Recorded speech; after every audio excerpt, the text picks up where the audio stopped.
नमस्कार मेरे प्यारे विद्यार्थियों, मैं केजी अग्रवाल हिंदी विषय अध्यापक पुनः एक नई वीडियो के साथ आप सभी के सामने अपने महत्वपूर्ण प्रकरण को आप लोगों के साथ साझा करने जा रहा हूँ। आप सभी विद्यार्थी इस वीडियो को ध्यानपूर्वक सुने और समझें। जैसा कि कल की वीडियो में हमने हमारे कक्षा 9 के हिंदी विषय के पाठ्यक्रम के विषय में चर्चा की थी, जिसमें मैंने आपको आपकी प्रबोधिनी पुस्तक, व्यवहारिक व्याकरण एवं अपठित गद्यांश, पद्यांश एवं रचना लेखन, इनके विषय में अंकों के साथ आपको कुछ जानकारियाँ प्रदान की थी। आज मैं आप सभी विद्यार्थियों को हमारे एक बहुत ही महत्वपूर्ण व्यवहारिक व्याकरण के प्रकरण की ओर लेकर के जा रहा हूँ, जिसका नाम है संज्ञा, जिसके विषय में कल हमने संक्षिप्त जानकारी प्राप्त की थी, जिसमें कल हम लोगों ने जाना कि संज्ञा क्या होती है, संज्ञा का उदाहरण कैसे होता है, उदाहरण के माध्यम से परिभाषा कैसे बनती है। इस तरीके की कल हमने कुछ चर्चाएं की थी। आज मैं आपको बताना चाहूंगा कि संज्ञा की जो परिभाषा होती है वो संज्ञा के प्रकारों के साथ पूर्ण होती है। कल मैंने जो आपको परिभाषा बताई वो केवल और केवल उसके प्रारंभ के प्रकार के साथ पूरी की थी मैंने। जैसे कल मैंने आपको बताया था, किसी व्यक्ति, वस्तु, स्थान आदि के नाम को संज्ञा कहते हैं। क्यों बताया कल मैंने आपको? क्योंकि कक्षा 9 जिन्होंने संज्ञा नहीं पढ़ी है उनको बेसिकली ये पता होना चाहिए कि संज्ञा होती क्या है। कल हमने किससे जोड़ा था संज्ञा को? आपको पता है कि मैंने एक तरफ लिखी थी संज्ञा और एक तरफ आपको बताया था संज्ञा के साथ क्या क्रिया। क्रिया क्या होती है, संज्ञा क्या होती है, कल हम लोगों ने हमारे किसी वाक्य के उदाहरण में समझे थे। आज मैं आपको इसकी संपूर्ण परिभाषा और इसके भेदों के साथ इस प्रकरण को आज समाप्त करूंगा। आप इस वीडियो को ध्यान से सुनते रहें और जहां जहां मैं लिखने के लिए आपसे कहता रहूं वहां वहां लिखते रहें। तो सबसे पहले मैं आप लोगों के सामने संज्ञा की परिभाषा को प्रस्तुत करने जा रहा हूं, जिसे कि मैंने तीनों प्रकारों को ध्यान में रखते हुए आप लोगों के लिए एक सही और शुद्ध और साहित्यिक परिभाषा में पिरोने का प्रयास किया है। हम लोग लिखेंगे संज्ञा किसे कहते हैं, what is the definition of noun, संज्ञा किसे कहते हैं। तो संज्ञा का शाब्दिक अर्थ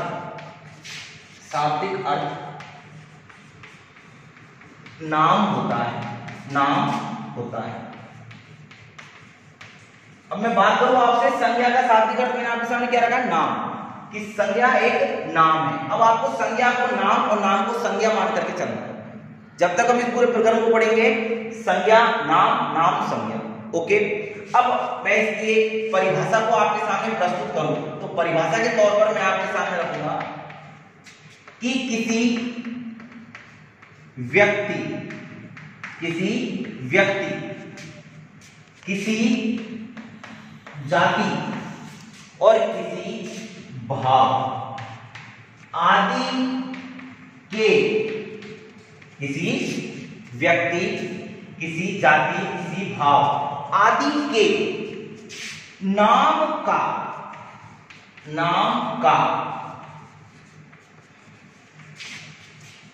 बोध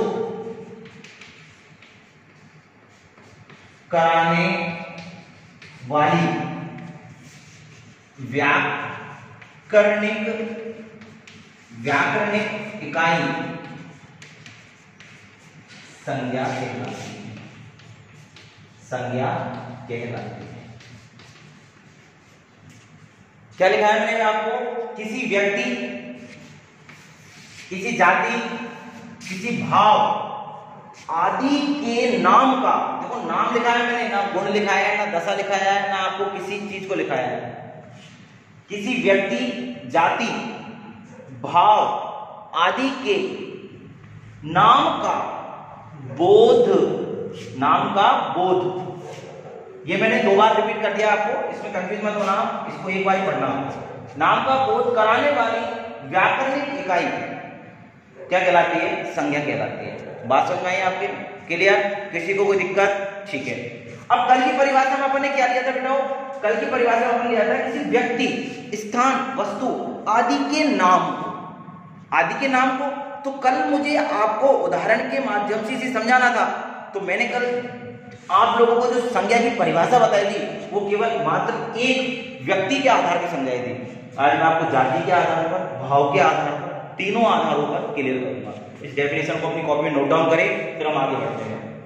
तुरंत इसको नोट डाउन करें, स्क्रीनशॉट ले लीजिए इसका जब तक आप। ठीक है, वेरी गुड।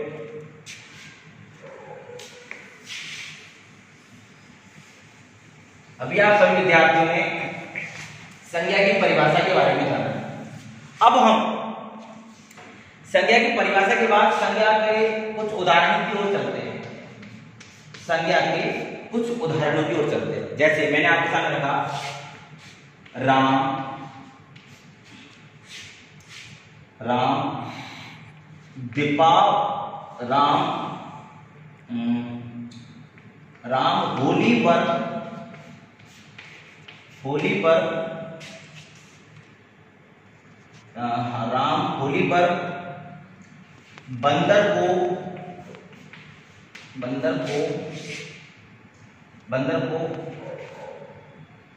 मिठाई, राम होली पर बंदर को मिठाई खिलाएगा। यस, राम होली पर बंदर को मिठाई खिलाएगा। अब देखिए आप, यहां पर मैं आपसे पूछना चाहूंगा कि संज्ञा शब्द कौन कौन से हैं। तो कल के, अगर आप लोग कल की डेफिनेशन को ध्यान से सुने हो तो आप लोगों को समझ में आ सकती है कि संज्ञा को ढूंढना कितना आसान है। अगर आप लोगों ने कल की डेफिनेशन को ढंग से नहीं सुना है तो आप लोग उसको बिल्कुल नहीं समझ सकते। मैंने आपको संज्ञा का एक उदाहरण आपके सामने प्रस्तुत किया है। इस उदाहरण में मैंने आपके सामने रखा है कि राम होली पर बंदर को मिठाई खिलाएगा। उदाहरण थोड़ा अटपटा है, लेकिन आप लोगों के लिए इसमें तीनों ही प्रकार, आप लोगों के लिए इसमें तीनों ही प्रकार छिपे हुए हैं। जैसे मैंने कहा राम, राम नाम होता है, सबको पता है, वेरी गुड। राम एक क्या है? नाम है। अब मैं आपसे कहूं होली, अब मैंने क्या कहा आपसे? होली, होली, होली भी एक नाम है, होली भी एक क्या है? नाम है। अब मैंने आपसे कहा पर आपको पता ही है ये कारक चिन्ह है हमारा, इससे हमें कोई मतलब नहीं है अभी। बंदर, बंदर भी आपको पता है ये क्या है? नाम है। बंदर क्या है? नाम। मैंने कहा मिठाई, मिठाई भी क्या है? नाम है। मिठाई, मिठाई भी क्या है? नाम लिया है, मिठाई, मिठाई का नाम लो, मिठाई। ओके। खिलाएगा, खिलाएगा ये आपको पता है, कल मैंने आपको बताया था कि ये क्या है बताओ? क्रिया। कि जहां पर कार्य किया जाता है या होता है वह क्या होती है? क्रिया होती है। जहां पर कार्य किया जाता है या होता है वो क्या होती है? क्रिया। ओके।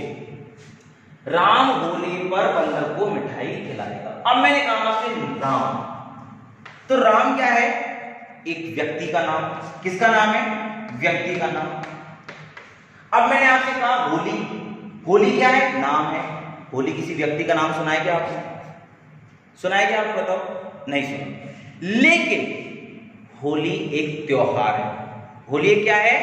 त्योहार है। तो जितने भी त्योहारों के नाम होते हैं वो सब हमारे व्यक्तिवाचक संज्ञा के अंदर आते हैं। ये ध्यान रखना, बहुत महत्वपूर्ण बात बता रहा हूं। होली को लेकर के आप सोचो कि होली तो किसी का नाम ही नहीं होता, किसी व्यक्ति का भी नाम नहीं होता, किसी वस्तु का भी नाम नहीं होता, किसी स्थान का भी नाम नहीं होता। लेकिन आप लोगों को यह भी ध्यान में रखना है कि होली एक त्योहार है और त्योहारों के जितने भी नाम है वो सब किस में आते हैं? व्यक्ति में आते हैं, अर्थात व्यक्तिवाचक संज्ञा के अंदर आते हैं। ओके। अभी मैंने आपको क्या बताया था? किसी व्यक्ति, किसी जाति, किसी भाव आदि के नाम को संज्ञा कहते हैं। ओके। अब आप दूसरे पास जाइए, बंदर। बंदर आपको पता है नाम है, नाम है। लेकिन अब मुझे बताओ कि बंदर एक व्यक्ति का नाम होता है, जाति का नाम होता है? बंदर एक व्यक्ति का नाम होता है, जाति का नाम होता है। अभी यहां पर कोई बंदर आ जाएगा तो मैं उसको क्या बोलूंगा? बंदर। इधर से कोई बंदर आ जाएगा तो मैं क्या बोलूंगा? उसको बंदर। तो बंदर बंदर बोल रहा हूं मैंने किसी का नाम तो नहीं लिया ना कि ये राकेश बंदर, ये हरिमोहन बंदर, ये सुनील बंदर। तो मैंने नाम किसी बंदर का नहीं लिया है ना। अगर बंदर का नाम लेता तो नाम आगे लगता और उसकी जाति भी चली जाती। तो आप देख रहे हो बंदर को पर्टिकुलर नाम ले लेकर के उसकी जाति के साथ बोध कर रहा हूं उसका। तो बंदर ये क्या है? जाति है। तो यहां पर आपको पता है ये नाम किसका है? जाति का। और हमारी परिभाषा ये थी, किसी व्यक्ति का, जाति का, नाम का बोध कराने वाली संज्ञा होती है। अब बात करूं मिठाई। मिठाई किसी व्यक्ति का नाम होता है क्या? नहीं। मिठाई कोई जाति होती है? नहीं। मिठाई क्या होता है? भाव। मिठाई क्या होता है? भाव।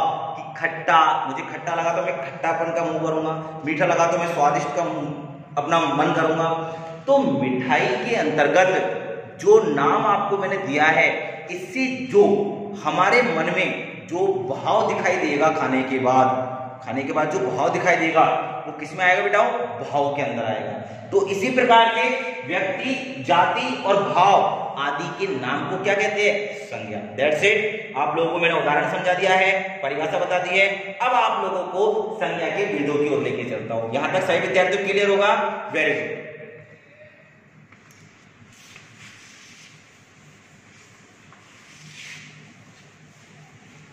अब देखिए मेरे प्यारे विद्यार्थियों, संज्ञा के भेद। संज्ञा के भेद, संज्ञा के भेद। संज्ञा के भेदों की मैं चर्चा करूं तो मेरे प्यारे विद्यार्थियों, संज्ञा के मुख्यतः 3 भेद होते हैं। कितने भेद होते हैं? 3। कौन कौन से होते हैं? देखिए, अभी जैसे हमने परिभाषा में पढ़ा, व्यक्तिवाचक संज्ञा, यस। नंबर 2, जातिवाचक संज्ञा।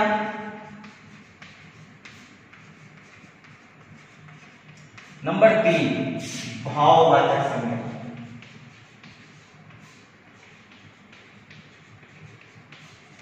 भाववाचक संज्ञा, व्यक्तिवाचक संज्ञा, जातिवाचक संज्ञा, भाववाचक संज्ञा, ये हमारे संज्ञा के मुख्यतः भेद होते हैं, जिनके 3 प्रकार होते हैं। अब मैं बात करूं कि यहाँ पर आपके सामने जो एक महत्वपूर्ण चीज है, जो आपसे एग्जाम में पूछी जाती है, वो है कि जातिवाचक संज्ञा के भी भेद होते हैं। और कितने भेद होते हैं? 2। कौन कौन से होते हैं? एक होता है द्रव्यवाचक, जातिवाचक संज्ञा, और दूसरा होता है समूहवाचक, जातिवाचक संज्ञा। तो ध्यान रखना, आपको कोई कंफ्यूज करे कि संज्ञा के 5 प्रकार होते हैं, तो 5 प्रकार नहीं होते। संज्ञा के प्रकार होते हैं व्यक्तिवाचक, जातिवाचक, भाववाचक, केवल 3। लेकिन जातिवाचक संज्ञा के 2 जो प्रकार होते हैं, उन्हें जातिवाचक संज्ञा के भेद कहते हैं और संज्ञा के उपभेद कहते हैं। वो होते हैं 2, द्रव्यवाचक और समूहवाचक। अब मैं बात करूं आप लोगों से कि व्यक्तिवाचक संज्ञा जो होती है उसके उदाहरणों की। तो इसके उदाहरणों से पहले हम लोग इसकी परिभाषा पर जाएंगे। किस पर जाएंगे? इसकी परिभाषा पर जाएंगे। तो आप सभी नोट करोगे, लिखिए सभी लोग, व्यक्तिवाचक संज्ञा किसे कहते हैं? तो आप लोगों को लिखना है, जिस वाक्य के अंतर्गत किसी शब्द से, जिस वाक्य के अंतर्गत किसी शब्द से उसके व्यक्ति, उसके स्थान, उसकी वस्तु, किसी शब्द से, अब समझना, शब्द व्यक्ति का भी हो सकता है, वस्तु का भी हो सकता है, स्थान का भी हो सकता है, उसके नाम का बोध कराने वाली संज्ञा व्यक्तिवाचक संज्ञा कहलाती है। अर्थात किसी व्यक्ति, किसी स्थान,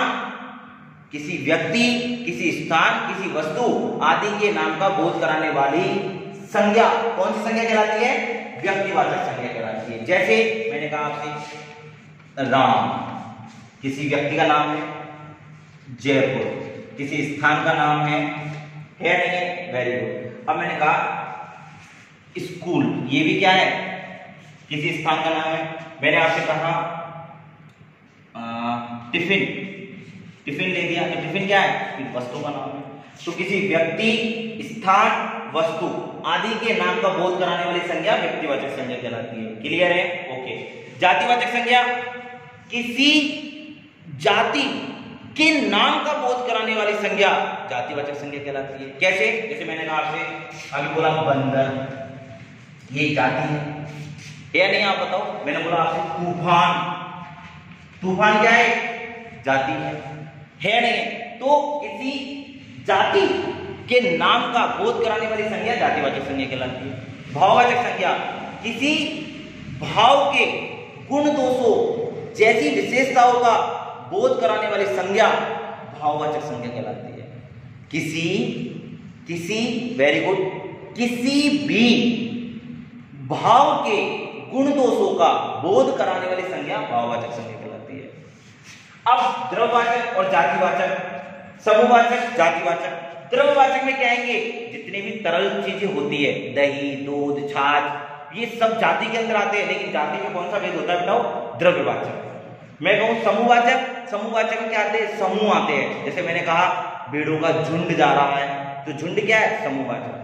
इस तरीके से आप लोगों को आज मैंने संज्ञा की परिभाषा और संज्ञा के प्रकार, इनकी परिभाषा, इनके उदाहरण, तीनों चारों चीजें कंप्लीटली कर ली है।